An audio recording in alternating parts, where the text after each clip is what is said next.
নমস্কার বন্ধুরা, পিঙ্কির বিশ্ব ইউটিউব চ্যানেলে আপনাদের সবাইকে স্বাগত। বানিয়ে ফেললাম লবঙ্গ লতিকা। খুব পরিচিত একটি মিষ্টির নাম, খেতেও বেশ খুব সুন্দর লাগে। খুবই সহজ এবং সিম্পল রেসিপি।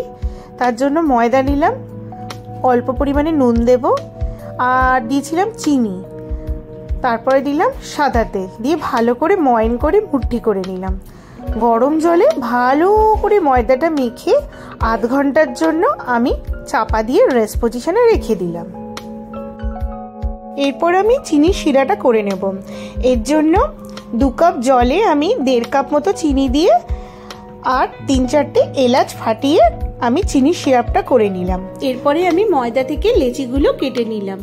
আমি 12টা মতো লেচি কেটেছিলাম। আমি বাড়িতেই এই খোয়া ক্ষীরটা বানিয়ে রেখেছিলাম। এরপরে আমি এই খোয়া ক্ষীরগুলো এই ময়দার লেচিটা যেভাবে বেলছি দেখুন, বেলে ওর মধ্যে পুর হিসাবে দেব। এই দেখুন যেমন করে লুচি বেলে ওরকম করে বেলে নিলাম।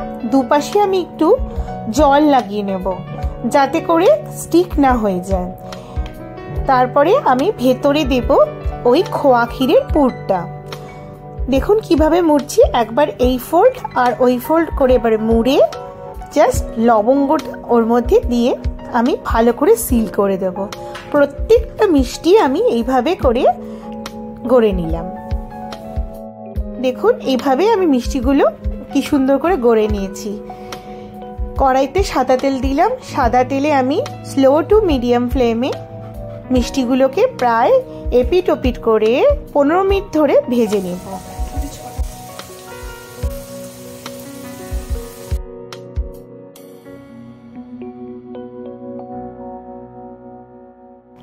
দেখুন কি সুন্দর লবঙ্গ লতিকাগুলো গোল্ডেন ফ্রাই হয়ে উঠেছে। এরপরে আমি রসে এটাকে প্রায় অনেকক্ষণ চুবিয়ে রেখে দিয়েছিলাম।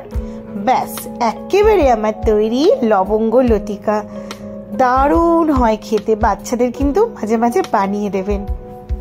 একেবারে রেডি আমার লবঙ্গ লতিকা। একটু গপুবাবুকেও দিলাম। সবাই মিলে সেদিনকে এনজয় করেছিলাম লবঙ্গ লতিকা। সবাই একবার বানিয়ে বলবেন কেমন হয়েছে।